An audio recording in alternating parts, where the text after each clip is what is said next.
So there was this blog post that went crazy viral, and it talked about what it means to be poor in America. And the author of that post, Michael Green, said that the real poverty line is not $31,000 like the government's telling you.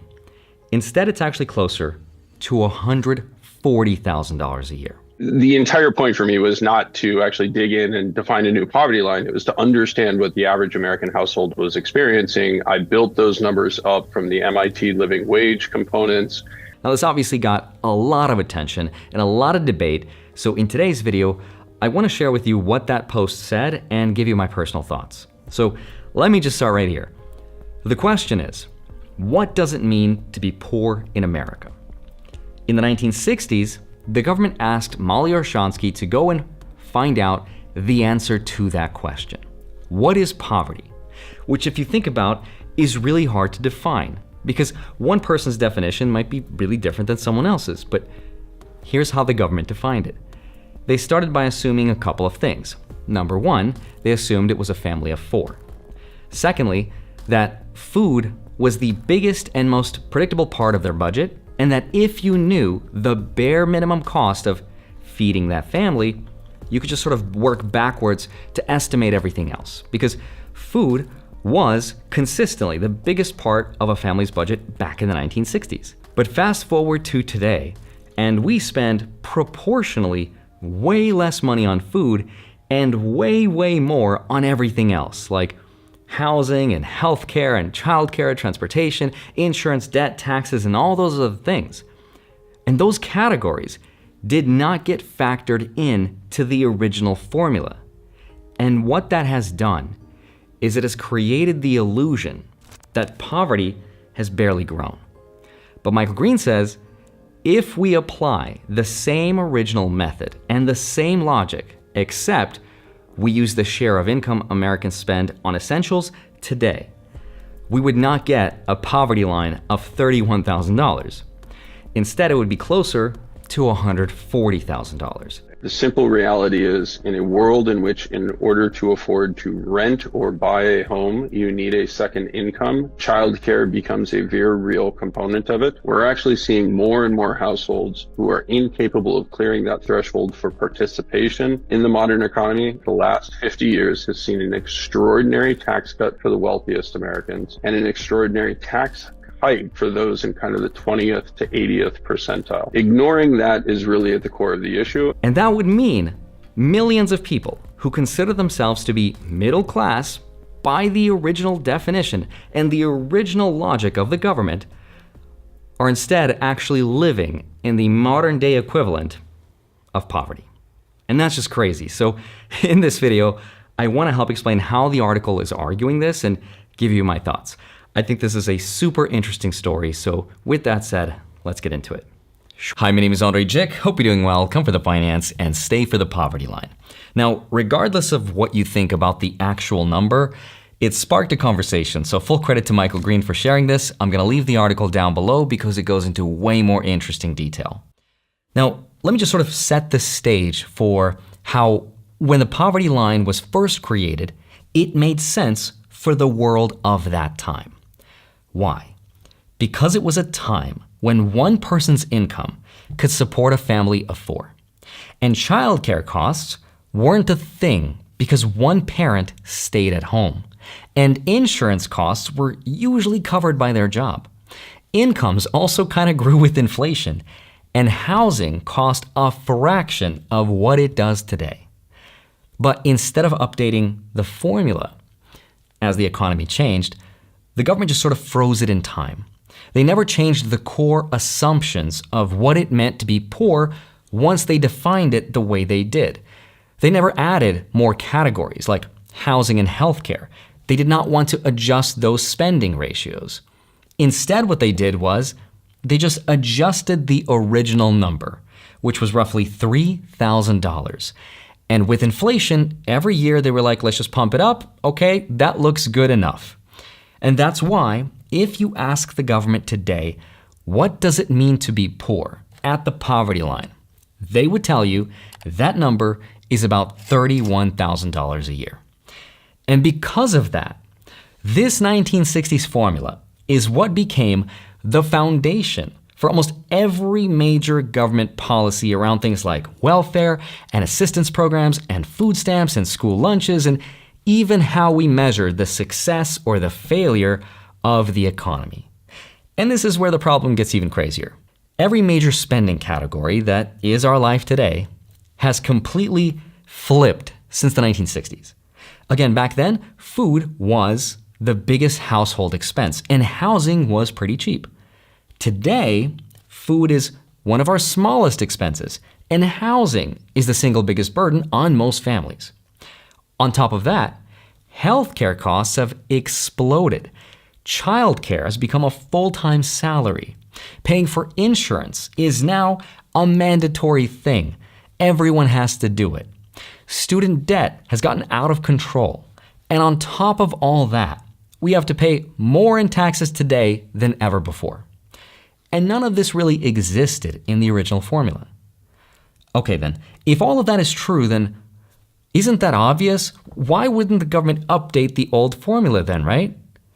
Well, it turns out they tried to, a lot of times. They tried to in the 70s, in the 80s, the 90s, and even the early 2000s.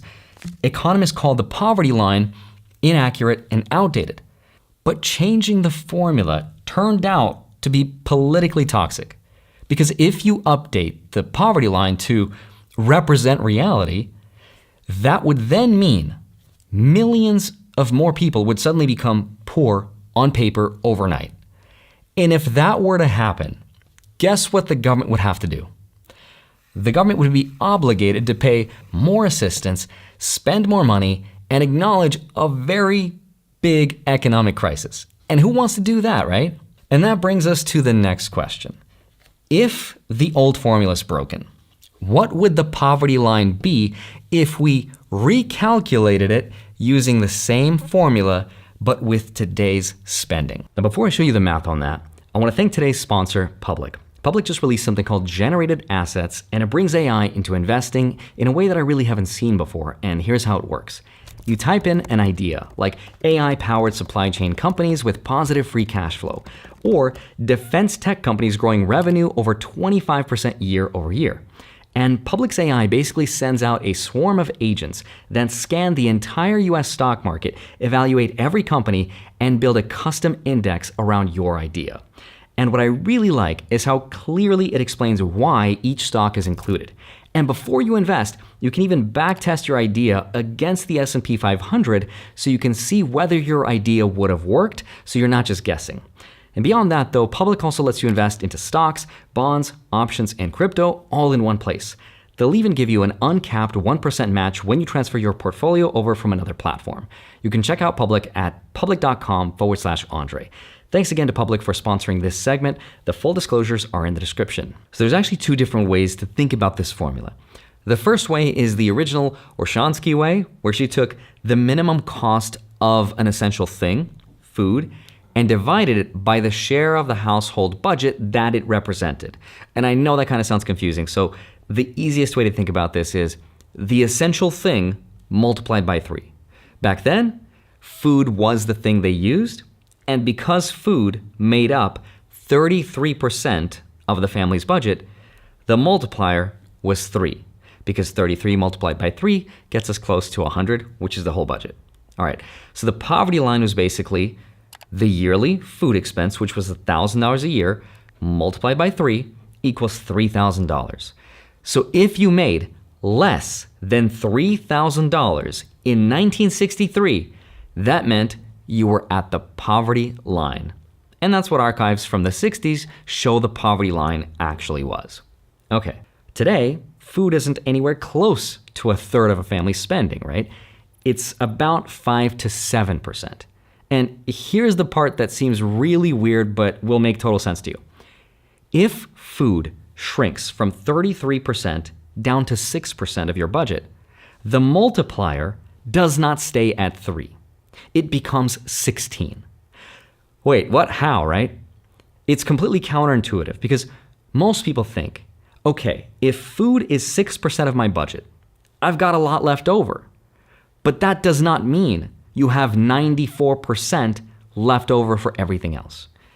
What it actually means is that everything, housing, healthcare, childcare, transportation, all those other things have exploded relative to food. Food got smaller because the other essentials got bigger. That's why the ratio has to jump. So for example, let's say you spend $10,000 a year on food, and food happens to be 10% of your yearly budget. So 10% compared to everything else you spend money on. So 10 multiplied by 10 gets us to 100, your full budget. Make sense? That's why the multiplier is 10.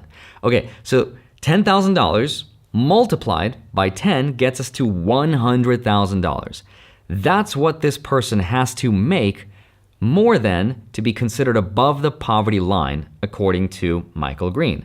Because relative to food, everything else would be more expensive.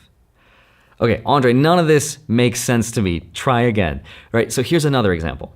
Let's instead substitute food with another essential thing that is closer to what the 60s looked like. Now, food was a third back then. Now it's not. What takes up a third for us nowadays, for most people? Rent, right? Their mortgage. In some cases more than a third, but let's just use a third. So we know the multiplier, just like the 60s, is going to stay the same. It's going to be multiplied by 3. Okay, so let's say you pay the national average of $2,000 a month for your rent. That's $24,000 a year. Multiplied by 3, that would get us $72,000 a year to be above the poverty line. Michael Green argues, if you don't make more than that, and you pay that much for rent, that means you probably don't have much left over for everything else. Especially not much left over if you want to invest. That right there is the easiest way to say the government is wrong about $31,000 because today's poverty is much higher based on another essential thing that is today that is relative to the ratio of another thing back in the day. That's method number 1. Now, method number 2 uses the modern update that Michael Green, which is I think even easier, and instead of relying on ratios, what you're doing is you're going to add up the actual cost of the things families cannot avoid paying for today. Because, unlike the 60s, you don't just pay for rent. You also have to pay for childcare, which they didn't have to do on one income. You also need transportation and food, healthcare, which at that time was taken care of by their employers. And once you add up conservative national average numbers for those categories, the way that Michael Green does this, you do not get $75,000. You end up needing a net income of around $118,000 just to cover the basics for a family of 4. After you add in roughly $18,500 in federal, state, and FICA taxes, that brings you to a required gross income of around $136,500 a year. That is the modern day version of Molly Orshansky's too little threshold, the minimum needed to keep a family of 4 afloat in 2024. So to put this into perspective, the household median in the US today is about $80,000 a year. That's with 2 earners. But the moment both parents have to go to work, they trigger the $32,000 childcare bill because somebody has to watch the kids. The second worker then is not working to get ahead. They're working to pay the person watching their kids so that they can go to work. I think that might explain why so many young people are choosing not to have kids today. I can already see what some of the comments are gonna say. Well, I don't make $140,000 a year and I do just fine. And yes, obviously there's a lot of people that don't make $140,000 a year and still make it work. But this $140,000 number is not supposed to be luxury living. We're not factoring in, iPhones and vacations and Starbucks. The calculation includes 3 things: modest housing, basic healthcare, and bare minimum childcare if both parents work. That's it. There's no luxuries, there's no extras. Now, the second comment I can see people say is, well, not everyone wants to have kids. And that's true. But the original poverty formula was not created for singles. It was created for a household. In the 1960s, every poverty threshold assumed a family structure. And childcare back then was covered by a parent that stayed at home because they did not need a second income. Today, that role costs anywhere between $10,000 to $15,000 a year, conservatively. So if we're sticking to the original logic, childcare has to be included, which is also probably why people are choosing to have kids a lot later than ever before. Now, the third thing I can see people say is, well, just move somewhere cheaper. If you're a young person and you can't afford to live here, then maybe you should not live here. I mean, that is a real thing. Yeah, I know that we've now grown up in a society that says that you deserve to live where you grew up, but the reality is that the history of America is almost literally the opposite of that. The history of America is you go to a place where there is opportunity. Now, here's reality. Even the cheapest states in the country now have a housing to income ratio that is historically very high. There's a national shortage of affordable housing. So moving across the country is not going to magically fix the whole economic system where the price of shelter has grown faster than income for decades. Now, another thing I can see people say is, well, healthcare shouldn't be included. That inflates the number. But in the 1960s, healthcare was only about 5% of a family's budget. Today, between premiums and deductibles and out-of-pocket costs, it can take up to 15 to 20% of your income. And it's not an optional thing. You have to have healthcare. If the original formula included the biggest essential expenses of its time, then the modern calculation has to do the same. Another thing people might say is, the $140,000 number is inflated by big coastal cities. But this calculation actually uses national medians, not New York or San Francisco. If you used only major cities like that, the poverty line would be way higher. And maybe the biggest objection I could see is, well, you're just changing the definition to push a specific narrative.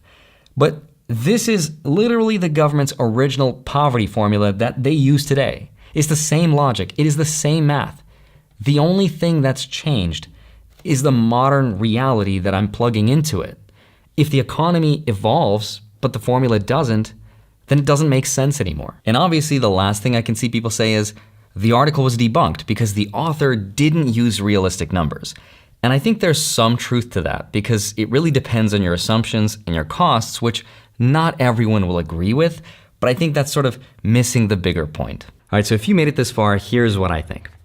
I think the reason that all of this matters is because without understanding how our reality looks in a way that's accurate, we will never be able to improve on anything.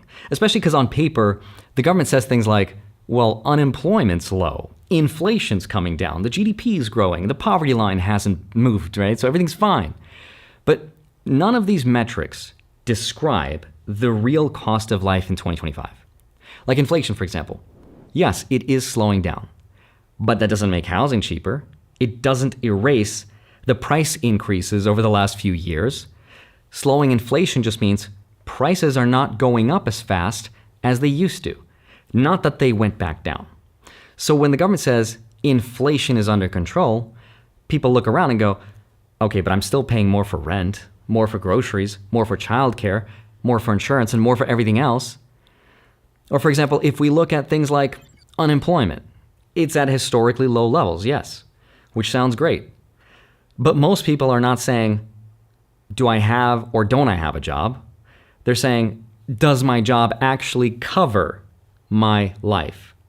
And when their incomes have not kept up with the cost of housing or healthcare or college, then full employment, as economists like to describe it, doesn't translate to feeling like financial security. It just means people are working, sometimes multiple jobs even, and still struggling. Even if we look at the GDP, which economists love to measure, it doesn't necessarily reflect reality. Like the economy, for example, can grow because corporations are making more money, because tech stocks go up because they're circulating money and passing it around to each other, which artificially increases their values.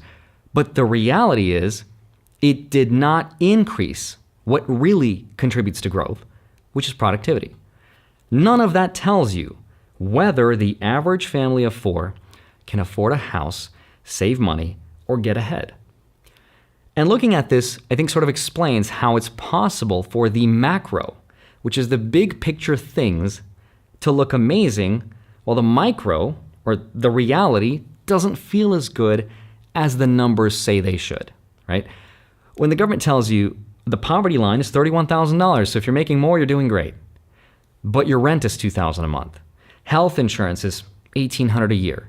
Childcare is $12,000 a year. So you start to think, am I crazy? Am I doing something wrong? Am I not watching enough Graham Stephan videos? No, you're not, right? The assumptions are probably wrong. And that brings me to the bigger problem. If the poverty line is outdated, and maybe the middle class definition is outdated, and economic indicators that economists measure don't reflect reality, then how do we measure that reality? What is the middle class? And here's the part I don't want you to take away from this video.